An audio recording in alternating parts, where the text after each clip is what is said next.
ശ്രീകൃഷ്ണ ജയന്തിയുടെ ഭാഗമായിട്ടുള്ള ദഹിഹണ്ഡിയുടെ ചെറിയൊരു പാർട്ടാണ് കേട്ടത്. അപ്പോൾ ഇതിന്റെ ഫുൾ വീഡിയോ നമ്മുടെ ചാനലിൽ അപ്ലോഡ് ചെയ്തിട്ടുണ്ട്. എൻ്റെ ചാനൽ നിങ്ങൾ ആദ്യമായിട്ട് കാണുകയാണെങ്കിൽ സബ്സ്ക്രൈബ് ചെയ്ത് ഷെയർ ചെയ്ത് സപ്പോർട്ട് ചെയ്യണേ.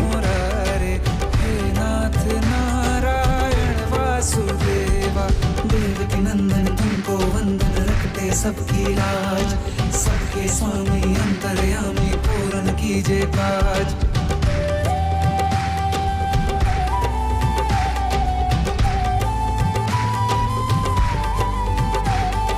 लीला परंपार तेरी तू माखन चोर कहावे, भवसागर से सबकी नैया तू ही पार लगावे।